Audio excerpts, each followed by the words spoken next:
I was exhausted from bad morning sickness, and Nigel, my husband, wasn't the most understanding. Out of nowhere, he rang me up and said, "Hey, you shortchanged the lunch today. There was frozen chicken in it. What were you thinking?" I'm sorry. It puzzles me why he'd call from work over such a minor issue. Brushing past my confusion, he added, "You're home all day and you can't keep up with chores?" I've been under the weather from the morning sickness. Plus, I'm just on leave right now. He snapped back. Using morning sickness as an excuse again? You think being pregnant is some excuse? Stop making excuses and get moving. Stop being so lazy. His raised voice filled the room. I was too shocked to answer, but my mother-in-law, who had heard our exchange, intervened. "Nigel, I heard that." She began delivering some home truths. Stick around to see how this emotional journey pans out. I'm Tanya, a 29-year-old working woman and a systems engineer by profession. It might raise eyebrows for some, but I've always had a knack for tech and ended up in this field. I was employed at a leading systems firm when a male colleague said, "You single right now? How about I introduce you to a friend?" Since I hadn't been in a relationship since starting my job, I jumped at the chance. The introduction was to Nigel, my future husband, and a sales rep at a big ad agency. We started dating after he asked me out, and about 18 months later, he popped the question. I was on cloud 9, staring at the ring as he said to me, "Here's to our happiness." I trusted him completely. Later on, we talked about life after tying the knot. I mentioned, I'd like to keep working post-wedding. "Sounds good." I thanked him, feeling relieved, though his next comment, "It'd bug me if you just chilled at home while I worked," gave me pause. In retrospect, we should have delved deeper into that conversation, but I doubt it would have altered what was to come. We then met my folks, who lived a distance away, and they gave us their blessings. Afterward, we visited Nigel's family. His dad had passed away some time back, and they owned multiple rental places. Now it was just his mom, Susan, at the family house overseeing those rentals. I've heard about these tense relationship between daughters-in-law and mothers-in-law, so I thought, fingers crossed, she's nice. Full of hope, we headed to Nigel's family house. When we got there, he introduced me saying, "Mom, this is Tanya. We're getting married." Her reaction was heartwarming. "Oh my, you're a catch, Tanya. Good job, Nigel." I started to relax. She added, "I've always wanted a daughter, having brought up Nigel by myself. It's great to have you join us, even if it's through marriage." I thanked her, adding, "I'm excited about our future together." She reassured me, saying, "We'll find our groove. Always lean on me when you need to." That means a lot, given my family's distance. We left on a high note, and I told Nigel, "Your mom's a gem." He responded a tad hesitantly. "You think? She can be fierce, though. Even I can't face her then." Hard to believe, given how sweet she had been. Still, she'd been nothing but kind to me, and I looked forward to a good report. We tied the knot and settled in a nearby apartment owned by her. She offered us a reduced rent, but we opted for the standard rate. My dreams of a blissful start to our married life, however, hit a snag. Nigel wasn't keen on helping out at home. Although we both work and I've voiced my desire for shared responsibility, he just won't pitch in. We handle our finances equally, but he's even remarked, "After tying the knot, house chores are a wife's domain. Don't tire out your hard-working husband." I've raised the issue several times, but he never chips in with chores. At one point, I just threw in the towel, taking over all the domestic duties. Roughly a year post-wedding, I began feeling out of sorts. My stomach was constantly queasy. A doctor's appointment led to a startling revelation. "You're pregnant. About 5 weeks in." Overwhelmed yet elated, I rushed to tell Nigel. "Seriously? Awesome. I'm pumped. Wonder if we're having a boy or a girl?" I laughed, saying, "Let's not get ahead of ourselves." That evening, I felt genuinely content for the first time in ages. We soon shared our big news with our parents, including Susan, my mother-in-law. My folks were ecstatic, but Susan's joy seemed to outshine even theirs. "Oh, honey, that's fantastic. Pregnancy can be tough, so take it easy." I expressed my gratitude and she added, "Reach out if you need a hand. And Nigel, you better have her back, understand?" He nodded. Absolutely, Mom. Little did she know Nigel hadn't been assisting at home. Still, her words felt reassuring. Given his excitement over our little one, and with Susan's nudge, I held out hope he might step up. But true to form, he remained the same, even after our baby news. It was a tough pill to swallow. On top of that, my morning sickness was relentless. Initially, it was mere nausea, but it amplified daily. I'd get sick even without eating. Strong odors were a trigger, and I felt perpetually lightheaded, almost like motion sickness. I'd read about spouses going the extra mile during such times, but not Nigel. I took a break from my job and trudged through chores while feeling miserable, while he chilled at home. He even hinted at intimacy as if things hadn't changed. "I'm not up for it, especially this early in the pregnancy with the nausea," I said. He then sulked, asking, Are you using the morning sickness card? Slacking off as a wife? "How could you say that? It's your baby too, remember?" Whatever. I'm hitting the sack. He laughed, and my illness made it hard to confront him. Later on, Susan rang, saying she was close and wanted to drop by. I told her, with my morning sickness, I might not be super hospitable, but you're welcome if that's okay. She responded with surprise. Is it that rough? I recall feeling like that. Craving any specific foods? Her compassion nearly had me crying.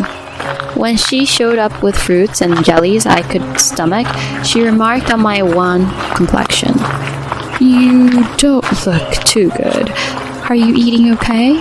Sleeping? I admitted, eating and sleeping have been rough for days.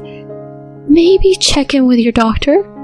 But my next prenatal appointment isn't for a bit. She urged. Let's just go now. She whisked me off to the OBGYN. After I relayed my symptoms, the doctor expressed concern.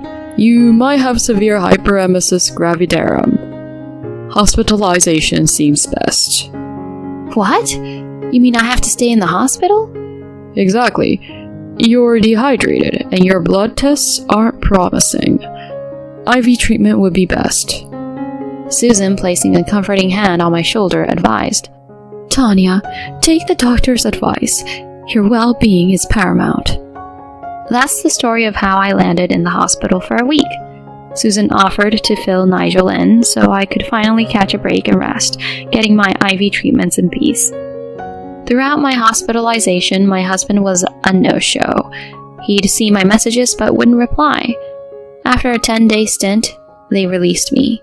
While I was still a bit queasy, the worst seemed to be behind me. When I got home and started tackling the pending chores, Nigel waltzed in late.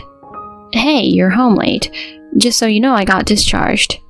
But he brushed past me, heading for the shower. I tried striking up a conversation, but he snapped. You were hospitalized for just some morning sickness and left all this work? I can't deal with a wife who's this weak. What? Holding back my tears, I watched him leave in a huff. The following morning, I found him crashed on the couch. Still under the weather, but keen to avoid another blow-up, I forced myself to prep his lunch. The mere act of cooking made me feel sick, so I threw together something quick using frozen ingredients.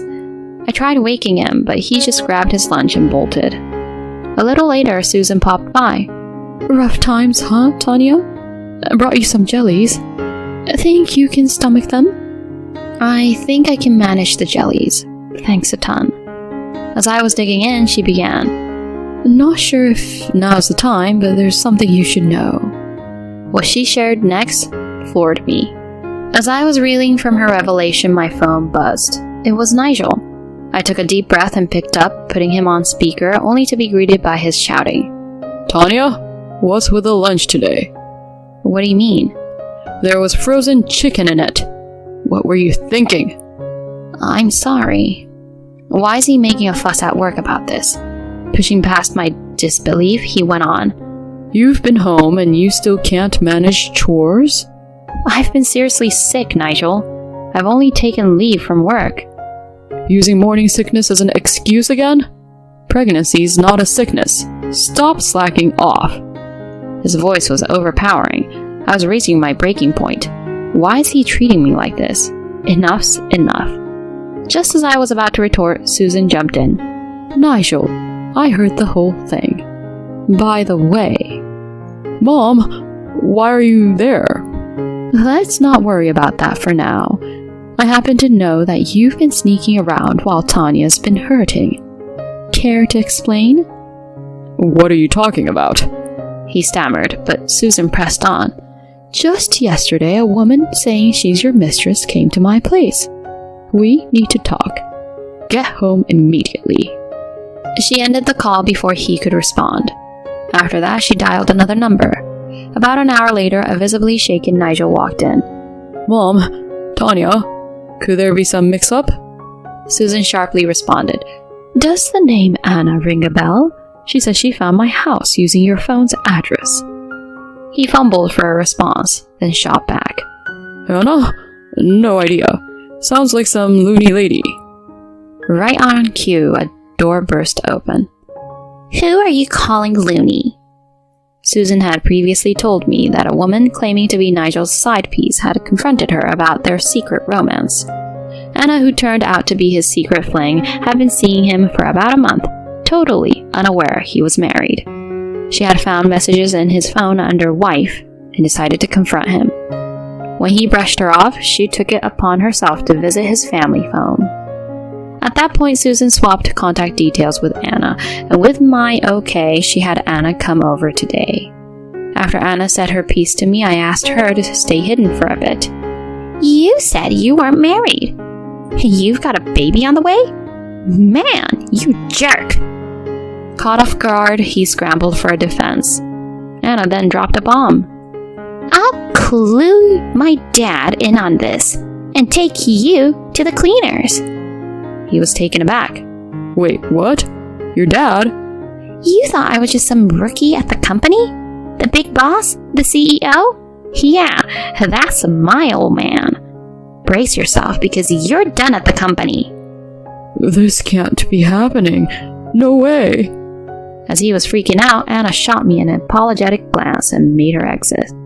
So there we were, just Susan, Nigel, and me. He tried to salvage the situation. Tanya, I'm so sorry. It was a dumb mistake. Please, give me another shot. I swear, I'll be a great dad. But I snapped back. Save it, you jerk. We're through. And trust me, I'll get every dime in alimony and child support. He paled, murmuring. You can't mean that. Susan chimed in. I'm done with a clueless son like you. He looked at her, disbelief in his eyes. Mom, you too? Absolutely. Just make sure you keep up with the payments. And with that, she showed him the door. Fast forward a bit, and Nigel and I went our separate ways. The divorce got me a cool $70,000 because of his indiscretions. I wanted the child support up front, but he cried broke. That's when Susan stepped in, selling one of her properties to cover it. The twist? Now, he owes her big time. Anna also took him to court, and after she spilled the beans to her CEO dad, Nigel lost his job. Now he's burned through his savings and is working around the clock in a shabby apartment to pay back his mom. As for me, I don't feel bad for him at all. On the brighter side, I welcomed a gorgeous baby girl into the world. I've jumped back into my career, and Susan's been an absolute angel helping with babysitting. My little girl absolutely adores her, and they're thick as thieves. I'm endlessly thankful to Susan for having my back, and I'm all set to balance my job and being a mom.